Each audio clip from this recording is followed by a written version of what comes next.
Саламатсыздарбы, сиздер менен Мирлан Батырханов. Сиздер менен биз ийгилик окуяларын сүйлөшүп кетели. Мен кантип директор болуп калдым аттуу темага сонун окуялардан айтып кетейин. Мен көтөрүлгүм келет. Мен да чындап жашагым келет. Же бизнестин ээси болуп калгым келет. Квартиралуу болгум келет, авто алгым келет. Көңүлдөгүдөй бизнес леди болуп же бизнесмен болуп жашагым келет дегендер үчүн бул видео өтө сөзсүз керек. Ал эми ошол багытта кээде ойлоп койчу адамдар дагы бул багытта сөзсүз түрдө көрүп койсоңуздар, балким сизге бул түрткү болуп, бул багытта көбүрөөк көңүлүңүздү буруп, бул багытты да жакшылап изилдеп, сиздикиби бул же сиздики эмеспи, жакшыраак билгени сизде да мүмкүнчүлүк болот экен. Мына сүрөттө көрүп атасыздар, оң жакта мына көрүп атасыз, аккордеон ойноп турган киши мына атактуу күчтүү бизнесмен болуп калды. До и после көрүп атасыз, Мына бомж, мына бир байпагы дагы жок экен, мына аккордеон ойноп ушинтип жан бакчу экен. Ошого окшогон окуялар интернетте көп. Мунсуз деле сиз интернеттен көптөгөн окуяларды көрүп чыксаңыз болот. Дагы бир окуялардын бири мына көрүп атасыз, төмөн жакта, эң төмөндө мына машинанын жанында, самолеттун жанында бир киши турат. Ошол сол жакта бомж болуп турат. Мына бир убакта бомж болуп, бизнестен банкрот болуп, өзү жаман бизнестер жасаган экен буга чейин, казино ошон, анан өзү бомж болуп кетиптир. Акырайгы бирок бомж болуп жүргөн жеринен кайра бир күнү өзүнө сөз берип, кайра нолдон кайра баштап, мына кайра миллионер болуп калыптыр мына бул киши. Көрдүңүз, Андыктан мына бул жерде до и после окуялар бул бизде гана эмес, бул дүйнөдө толтура мындай окуялар. Сиз болгону ошол до и последерди көрүп турсаңыз, сизде ичиңизде мотив, сизде кызыгуу пайда болот, сизде өзүңүзгө ишеним пайда болот экен. Ушул окуяларда мен ойлойм сизге ушундай ишенимдерди бере алат деп ойлойм. Могул жерде мына сүрөттө көрүп атасыз, көптөгөн директорлор турат. Мен бул жерде сиздерге Кыргызстандагы директорлордун окуяларын айтып берем. Негизинен ал эми Фабиликтин өзүндө бир 5000ге жакын директорлор бар. Ошонун баарын айтып берип аткан жокпуз сизге.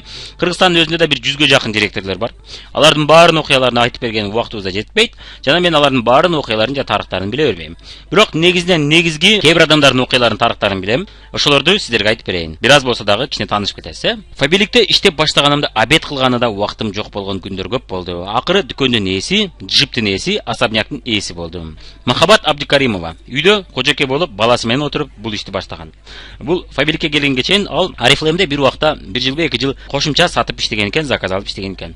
Бирок эч убакта группа түзүү жөнүндө ойлогон да эмес экен, сабактардан да качкан эмес экен, Маалыматы болгон эмес, иши кылсам бул ишти кылган эмес экен. Анан ошол кожоке болуп жүргөндө пельмен цехке 2000 айлыкка иштеп ишке кирсемби деп ойлор болуп жүрчү экен. Мени киргизип койчу деп жолдошуна айтчу экен. Жолдош айтат экен, кирбей эле койчу анда 2000 сомго, мен эле берейинчи сага деп койгон экен. Деп ошентип тынчтып койгон экен. Сөзүн анан бирок күндөрдүн биринде Махабат мага ушул дүки керек болот эле, Фабиликтин таап берчи, сен мындайлар жакшы билесиң го дегенден таап бериштин максатында анан бирөөдү таап, ошодон таап берет экен, анан жазылып калат экен.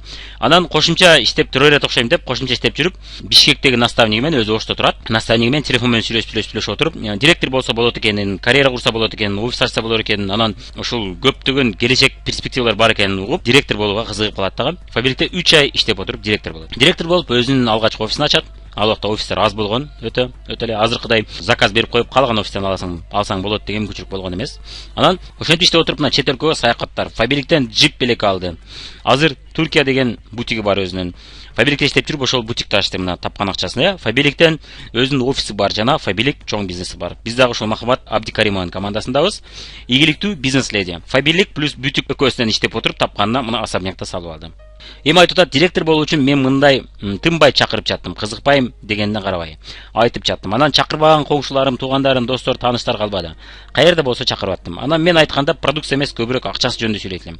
Ошого менде кардарлар эмес, иштегендер көп деп айтып атат. Учурда бриллиант директору. Турсун Осмонова, старший директор, госрегистрде бухгалтер болуп иштеген. Азыр өзүнүн офиси бар, өз бизнесинин ээси.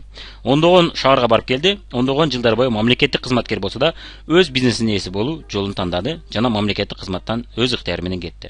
Мага Фабиликте чет өлкөгө саякатка чыкса болор аябай жак. Мен ошол үчүн гана директор болууга кызыктым дейт. Директор болуу үчүн тааныштарым кой чаныңды десе дагы болбой чакыра бердим.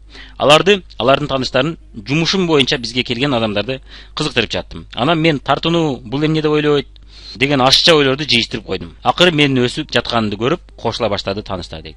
Ушинтип отуруп мына директор да болду. Азыр билишимче астынан дагы директорлор өсүп чыгып атат. Старший директор экен азыркы учурда. Усупова Динара, мамлекеттик кызматта иштечүмүн. Фабиликте чет өлкөгө саякатка барса болорун угуп, бизнеске кириштим. Бизнес жакшы экенин түшүнгөндө иштен чыктым да толук кириштим. Боюмда бар болчу, ага карабастан адамдарды чакырып иштеп жаттым. Жаңы төрөгөндө директор статусун ачтым. Колумда бала менен иштеп жаттым, элдин ар кандай сөзүнө карабастан. Мен да бул кызды ошо директор болуп, колунда баласы менен менин сабактарыма келгенин көргөм. Азыркы учурда Азамат мына чоң өсүп, астынан дагы бир директор өстүрүп чыкты жана чет өлкөгө саякаттарга барып, көптөгөн сабактарга барып, өзүнүн үстүнөн иштеп, өзүнүн офисин өстүрүүдө.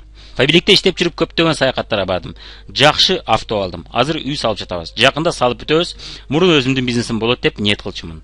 Мамлекеттик кызматтын ордуна фабилик тандаганым ал жердеги иштер тааныш билиш менен, коррупция, акча менен чечилиши болду. Анан мен көпчүлүк адамдарды карасам, мен аларды конкуренция менен утуп жеңе албай турганын көрдүм. Жана мен келечекте жетекчи болом, чоң карьера боюнча өсөм десем, мен көптөгөн тоскоолдуктарга дуушар болорумду билдим.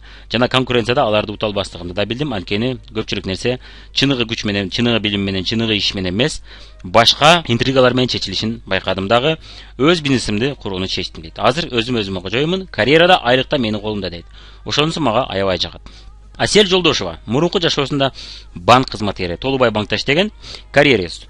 Катуу ооруп жатып, мен эч жерди көрбөй өтүп кетемби, ушу кабинеттен чыкпай эле эч жака, жок дегенде Казакстанды көрө элекмин деп кайгырчу экен. Анткени тапканы, эми Жолдош экөө тапканы үй бүлөдөн ашпачу экен, Фабиликке бет май үчүн келип калгам дейт. Кийин кошумча иштесе болорун билип калып, бул жерде чындап пайда бар экенин билип, эсептеп көрүп, жакшы тапса болорун билип, кошумча иштей баштадым. Коллегаларга, досторго, тааныштарга баарын көрсөтө баштадым дейт. Анан чет өлкөгө саякатка чыгуу үчүн директор болуш керек экенин билип калып, мен кантип директор болсо болот, ошону бүт баарын изилдеп, анан адамдарды чакыра баштадым. Тааныштарды жаздырдым, алар өзүнө үчүн алып эле иштебей калды дейт. Анан мен ал жерден токтобосом, дагы алардын тааныштарына чыга баштадым. Каерде жүрсөм таанышып, сунуш кылчу болдум. Анан иштей баштагандардын тааныштарын жаздырып отуруп, директор болуп калдым дейт. Ошентип директор болуп, биринчи саякатка чыктым дейт. Биринчи жылы бул Дубайга барган, мен аялым экөө бирге барышкан, мен билем. Кийинки жылы Жолдошум менен келем деп ниет кылып койдум дейт. Анан кийинки жылы Жолдош менен барды. Анан дагы бир баскыч өсүп, экөө бирге иштеп отуруп, мен ушул Асель Жолдошованын офисинде Бишкекте команда куруп атканда анча барып иштеп турам. Ошол кезде көрөм, Жолдошу 4кө чейин иштейт, өзүнүн жумушунда 4төн кийин келип, аялына жардам берип, экөө бирге саат 7-8ге чейин иштешет. Анан үйүнө кетишет да. Ушинтип иштеп отуруп, мына көптөгөн ийгиликтерге жетишти. Анан экөөсү иштеп отуруп, кийинки жылы эми үй бүлөбүз менен келебиз деп максат коюп, андан кийинки жылы үй бүлө менен барышты. Ошондо биз Анталияда көрүштүк алар менен. Мына ушинтип алар жылга үй бүлөсү менен, кээде компаниянын эсебинен, кээде өзүнүн эсебинен барышат да. Уже компаниянын эсебинен барган саякаттар бүттү окшойт, анткени алардын карьера өсүүсүнө берет да. Ар бир тепишке өскөн сайын карьера өсүүсүнө компания белек берет. Чет өлкөгө саякатка. Эми мына өзүнүн тапканына барып атышат. Азыр бизнестин ээси, офистин ээси, Золотой директор. 2012-жылы Кыргызстанда эң көп товарооборот жасаган офис катары сыйдык алды. Мына бул эженин тейлөөсүн аябай жакшы билем.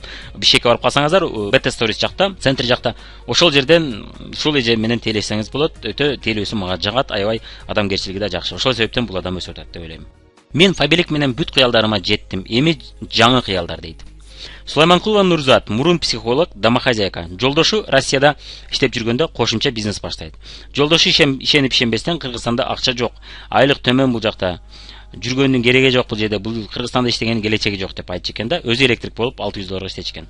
Наставник менен бирге бизнес кылсаңар көтөрүлсө боло турган шанс деп айтса наставник, ишенбей жардам берип көрөт. Анан макул деп сезон келгиче Кыргызстанда аял менен иштешип көрүп, анан кийин бул бизнесте келечеги бар экенин түшүнүп, анан бул бизнесте аял менен бирге иштеп калат. Арадан жылдар өтүп, иштеп отуруп үй алышат, квартира, особняк салышат, башка бизнестерди ачышат. Азыр көпчүлүк учурда Жолдош ошо башка бизнестер менен алек болот, Нурзат толугу менен Фабиликте. Мына көрдүңүзбү? Баштап отуруп үй жана башкаларга гана ээ болбостон, өздөрүнүн башка бизнестерин ачып отурушат. Көптөгөн чет өлкөгө саякаттарды алышат. Жашоосу 360 градуска өзгөрөт. Кыргызстанда эң чоң оборот берүүчү команда структура курат. Азыркы учурда элитный директор эң жогорку тепкичте иштеп атыптыр азыр. Нурзат жана кечиресиздер Зият. Мен тааныштарымды алардын тааныштарын гана жаздырбастан региондорго да көп чыгам. Алыскы айыл шаарлардын адамдары чыкса, мен ал жерге да аларга жардамга барып, алар менен иштешип, аларга өсүүгө жардам берем дейт. Айман Кудайкулова, Рубиновый директор, молочный цехте жетекчи директор болуп иштеген экен көп жылдар бою. Мына акыркы айлыгым $700 эле. Ал убакыт үчүн өтө чоң айлык болгон экен. Ага карабастан өз ишин таштайт экен да, мен качанга чейин бирөөгө иштеп жүрө берем деп, анча-мынча бир-эки конфликт болгондо, болду, мен өзүмдүн бизнесимди ачууга даярмын деп кетет экен дагы. Ушул бизнести көрүп жүргөн экен, буга чейин таанышып, кардар болуп, анан баштайт экен бул бизнести. Жаңы баштаганда эч ким түшүнгөн эмес дейт. Жинди болдуңбу дешкен. Ошончо сонун должности таштап, айлыкты таштап, бирок мен өзүм үчүн билчүмүн. Менин үй бүлөмдү эч ким багып бербейт. Ошол түшүнбөгөндөр мени чет өлкөгө алып барбайт. Менин жашоомду өзгөрткөн эч кандай жардам бербейт. Анан мага айтып берген, видеосу да бар орусча, көрсөңүздөр болот. Айман Кудайкулова деп экөөбүздүн интервьюбуз бар. Ошол айтып берет. Анан с другой стороны ойлосом, мен жашым өтүп баратат. Барып мен ал ишканага керегим да жок болуп калат. Ага чейин мен өз келечегимди, өз бизнесимди куруп албасам, мен эртең ушул аз пенсияга жашайынбы деп ойлочу экен. Анан мен ушунча иштедим, эч бир дем алыш жок, эч бир чет өлкөгө саякат жок, отпускада нормально дем албайсың. Анткени бул мен должность элем, мен чоң жетекчи элем, андыктан менде дем алыш деген жок болчу деп айтат. Чындап эле мындай адамдарды көп эле жүрөбүз. Ошонун бири менин атам жетекчи болуш дегенде эч дем алыш жок, өтө чоң жоопкерчилик, тынбай нерв жана башка ден соолук баары кетет. Азыркы учурда атам дагы өзүнүн бизнестерин куруп атат. Мына көрүп атасы, өз бизнеси башка экен. Сүйлөй беришет деп коюп иштей берет элем. Анан поездда, автобуста кетип жатты, адамдар менен сүйлөшүп, таанышып, телефон алышым. Көчөгө чыгып, холодный контакт, адамдар менен таанышып, адам чакырып отуруп группа түзгөм дейт. Чек азыркы учурда $5000, ондогон шаарларда филиалдары бар азыркы учурда.